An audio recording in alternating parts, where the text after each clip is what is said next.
Afternoon, educators. My name is Tanya Moret. Welcome to the noon webinar on Lincoln Intermediate Unit LearnOn series, Available TaC Supports. Before we launch into the content, there's a couple of things I want to remind you of. The link to the slide deck is being dropped into the chat so that you can follow along if you like. I am keeping my video off to save bandwidth, but I will turn it on at the end so that we can have a chance to ask any questions. Sorry, my screen was advancing too quickly. This is our team. This has been a total group effort putting this site together, and you can see all of the members listed there as well as their contact information. As we are approaching this new type of learning, I want to remind you of some meeting norms for Zoom. First is that because of the large size of the group, your chat function has been turned off as well as your microphone and cameras have been disabled. That doesn't mean you can't contact us though. There is a question and answer pod at the bottom of your menu. You can pose questions there. Just remember that all responses will be visible to everyone. And finally, just a reminder before you leave, make sure you get the Act 48 credit link if you need Act 48 credits for professional development. Speaking of Act 48, you will be redirected where you will need to enter your PPID. So if you don't know it, you'll want to make sure that you grab it. And this option is just for Pennsylvania educators. All of our webinars will be archived at the following link, bit.ly LIU LearnOn recordings. That link is also on the front page of our website, the LearnOnIU12.org website. Also, as you're thinking about moving into this era of continuity of education, whether it is planned instruction or enrichment and review, we want to remind everyone that FAPE applies to all online instruction. And it actually moves beyond just the idea of providing access and support for our students with disabilities. We also want to put forth good faith effort to make sure any of our students who don't have access through internet or devices and those kinds of things also have access to the same opportunities. As you're planning your online instruction, I know there's a lot of educators on the call today, which is fantastic. Remember, less is more.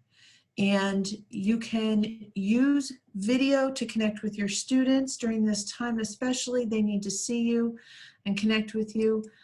It's important that they see your face, but you limit that contact to no more than 6 minutes. And make sure as you are working with students that you are very clear on the objectives and the expectations and how much time you think you will need to complete whatever the task is that has been assigned. And laying it out in a real organized structure, which is what the focus of our LearnOn website really is. You'll see us modeling that explicit plan, those explicit instructions on every page that you access. I want to make sure your time here today is valuable, so I want to go over the 2 outcomes that you will achieve as a result of watching this webinar. First of all, as an educator, you'll know what support's available in order for you as an educator to help students achieve their greatest outcomes. And once you know what we provide, then I'll also make sure you know how to access it. Who can access this? We are all here to help kids. And right now, we are providing support to anyone who shares in that goal with us. So teachers, paraprofessionals, administrators, and parents. This information and this guidance and these resources are available regardless of public school or non-public school or charter school. We want to help kids. So speaking of the training and consultation services, talking about who we want to provide service to and what we don't do. We are not a tutoring service. We do not provide direct services to students. Our training and consultation staff spends a considerable amount of time learning about and developing their expertise in evidence-based practices. They have vetted the materials that they have shared with you. Many of those materials have already been used in professional development sessions or training. And if you're not sure what you need, we can be a thought partner for you, whether you're an administrator or a teacher, even a parent, because really face it, our parents are now also our educators. We may not have all the answers, but we are happy to work with you to solve them. So let's take a look at what our initiatives are focused on. Our first initiative is Assistive Technology. Here you'll see Valerie Lill. She is our Assistive Technology staff developer. Her email address is there and you will have access to this site. But just so you know, in terms of assistive technology, Val helps educators reduce or mitigate the barriers through universal design for learning practices that students may experience when they're trying to access curriculum, instruction, or assessment. And technology is a part of that. But understand that it can be no tech, light tech, or even high tech, or a combination of all of them. And the goal of that technology is to give students greater access to any part of the learning process. Additionally, Val has put together an Assistive Technology webpage, and you can access it there for more specific information. Our next team is our autism team, Jessica Miller and Lori Hersick. Again, you'll see their contact information below. And in some cases, you might see that folks have more than one specialty area because they're monitoring and supporting in multiple initiatives. The Autism Support initiative helps provide educators with guidance for supporting students with autism spectrum disorder. And again, there is a page dedicated specifically to supports and resources that may help teachers in working with those students. Next, we have our inclusive practices, and hopefully you'll see that there's a lot of overlap between and among these initiatives. And so really we all work together as a team, but we have our leads in each area. And in this case, inclusive practices, we have Lori Hersick and Jennifer Hagerman. And really their goal is to help guide teachers in the best ways possible to support students with disabilities, as well as any student who might struggle in the curriculum.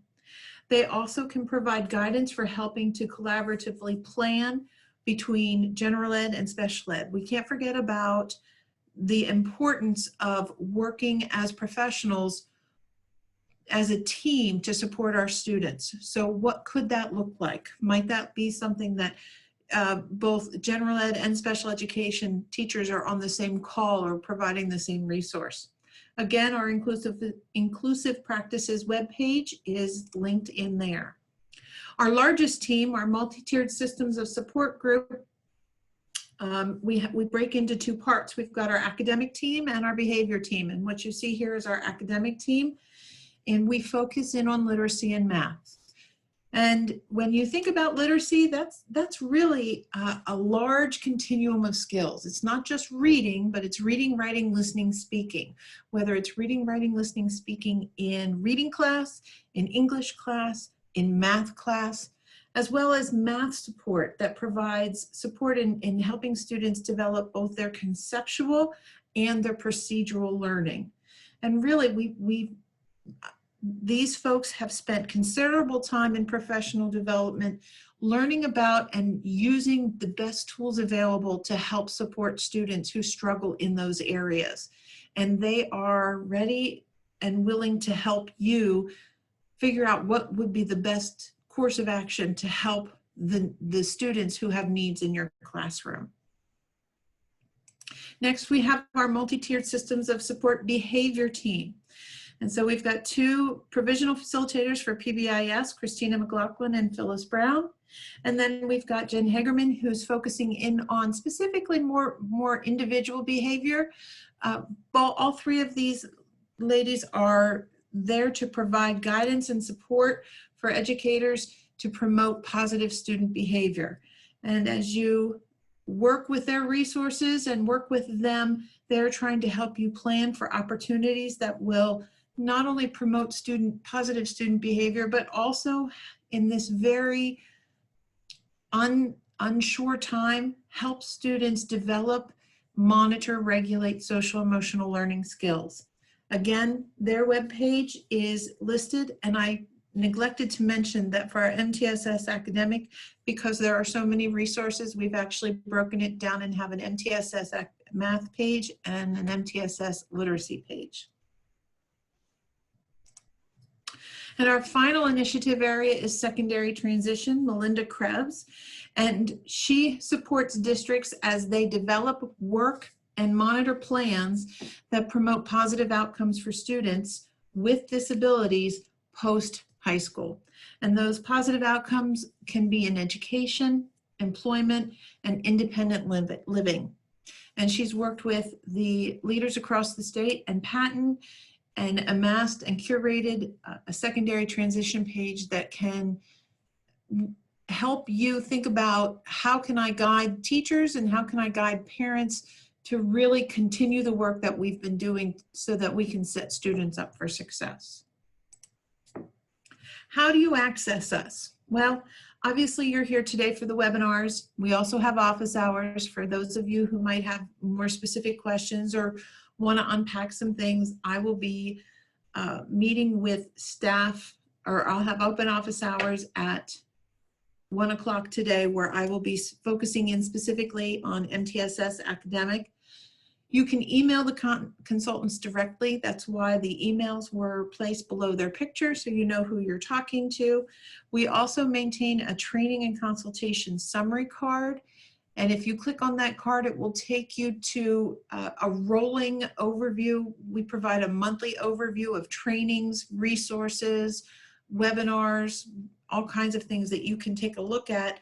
But also, because there are multiple initiatives covered under training and consultation, you will find links to all of our other summary cards that exist. So links for assistive technology, inclusive practices, and secondary transition. So we're trying to make it very simple for you to be able to find everything with minimal numbers of clicks.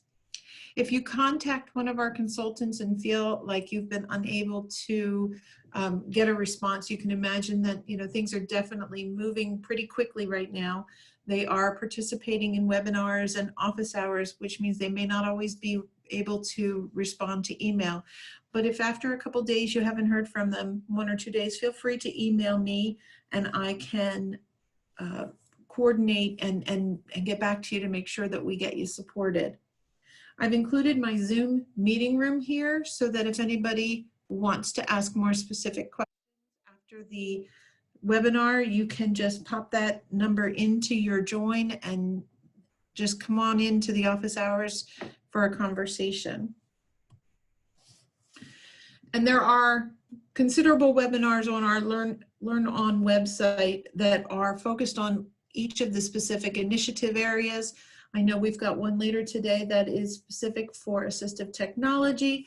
And tomorrow, I know our behavior team is going to be offering information and guidance on virtual climate. So I would encourage you to check back often, as those webinars will continue to be offered and populated based on the comments and the questions that you provide. Please be sure to let us know how this met your expectations, if it did, if it didn't, what suggestions you might have for future learning by logging on to our LearnOn web eval. And if you are a Pennsylvania educator who needs to earn Act 48 credit, then you can access the link that's going to be pushed out to you at the end of this webinar and make sure that you fill that out. At this time, I am going to stop sharing my screen and I'm going to share my video and see if there are any questions that may have come up. You can ask them in the question and answer pod. I just definitely want to make sure that teachers understand. And in the past, a lot of times we get requests from administrators, from principals. We really are here to help the teachers as well. So please don't hesitate if there's something specific that you want guidance on or support. Don't hesitate to reach out to us. We're here to help you. Are there any questions?